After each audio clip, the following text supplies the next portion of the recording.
Your March Tarot reading is ready. I'm Eleanor. Welcome to Pink Pearl Tarot. I am experimenting with a new layout. This time I'm asking specific questions instead of kind of doing the general thing I was doing before. I'm hoping this will be more helpful. If you want to know what they are, they're timestamped in the description. And if you have questions that you think are better suggestions, go ahead and put them in the comments and I'll consider swapping them out for the April reading. We'll see. So your theme for March, you have compassion.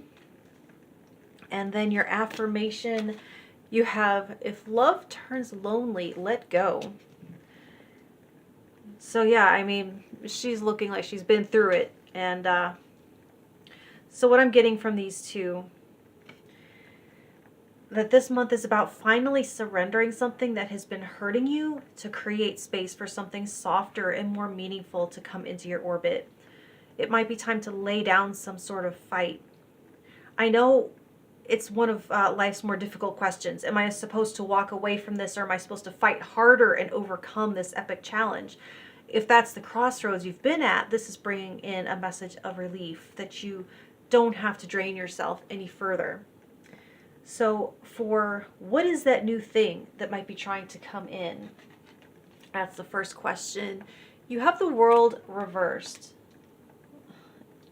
Kind of an odd way to say it, but maybe not so much something completely new coming in, but a chance at a redo. It's not so much about abandoning something completely and creating a void for something new, but getting a reset.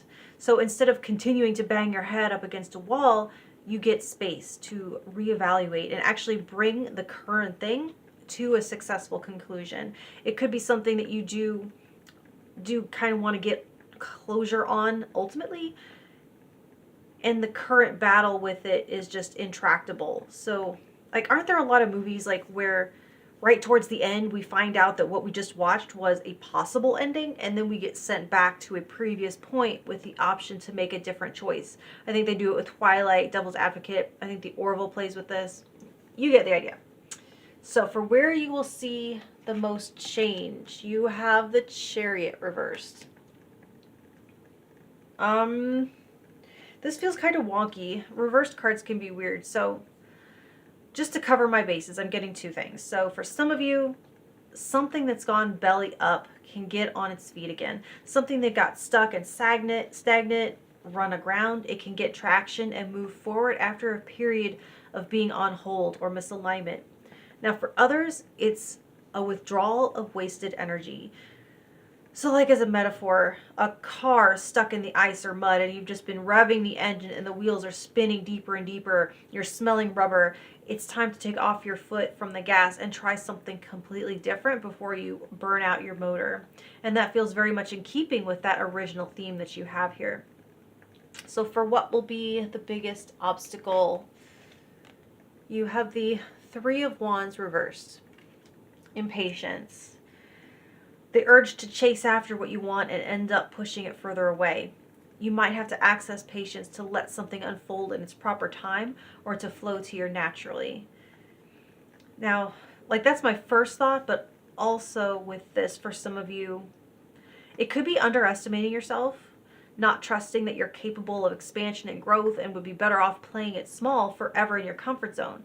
There's this sense of having been banging on a locked door, and when it won't open, not choosing another one to try, but just being sure that that door is the only way. And if you can't do that, then you're a failure. So for the best thing about this month, best thing about March, you have the Eight of Pentacles.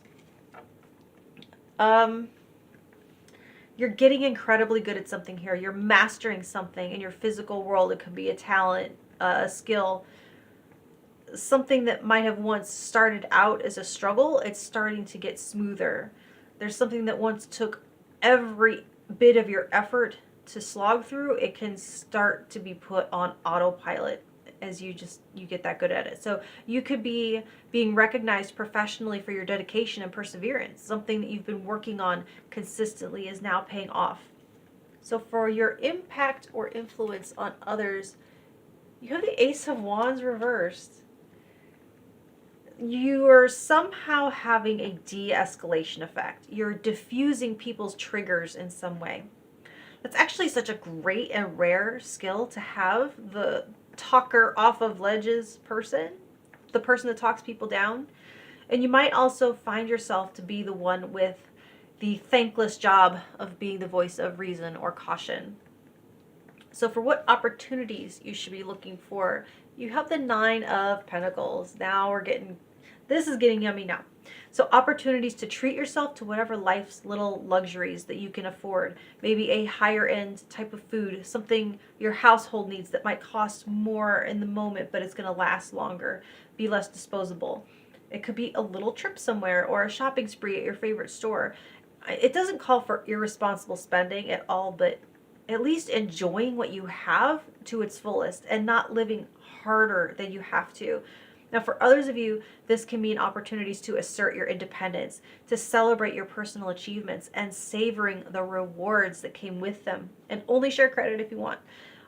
To move in the direction of a stability that you create for yourself that is less vulnerable to external fluctuations that you can find in other people or organizations. For where you will find the most support, you have the 7 of Wands reversed. Support is all around you, I feel. But you just have to let yourself be vulnerable in order to receive it. It could take a little pride swallowing to ask for the support that you need, and then you might find that support positively is flooding in as you lay down some sort of defense. Now, finally, for your self-care directive, you have the 5 of Pentacles reversed. That really goes hand in hand with that 9 of Pentacles for what opportunities to look for. So what around you makes you feel poor? Like you're living harder than you have to. I go through this every once in a while. So like as an example, having all of my coffee stuff on the counter with the filters in their open plastic sleeve, the ugly coffee can, the plastic measuring spoon that never made it back into the drawer. It's weird, but it made me feel poor because it was cluttered. And I went to the thrift store. I got a couple of cute things to hold my filters and coffee. I spent a grand total of $10. And now the coffee area of my kitchen doesn't make me feel like trash, like poverty. And another area for me is the shower curtain. Like if the hooks start to look rusty or old, or if the rod starts to split or peel, these are relatively cheap things to replace that make all the difference in how wealthy I feel in my house, my home. So what is that thing or area of your life that you look at and it reminds you that you aren't as well off as you'd like? What feels trashy to you? How can you spruce it up, replace it, or cover it up so that your environment feels softer or more pleasing? Like my toaster is ugly as shit. Now I could spend, tons of money buying a new one, or what I do is I drape a cute hand towel over it when I'm not using it, and that makes me happy. For maybe some of you, it's cleaning the trash out of your car. Like that's the gentler version. For some of you, this means more serious action towards improving your finances or your situation in a meaningful way. Making a budget, applying for a better job, rooting out wasteful or misdirected spending, applying for the support you need. You get the idea. So that's what I have for you, Capricorn. There are some challenges here, but I think there's opportunities for amazing things coming in for you. Much love, and I'll talk to you next month. Thank you.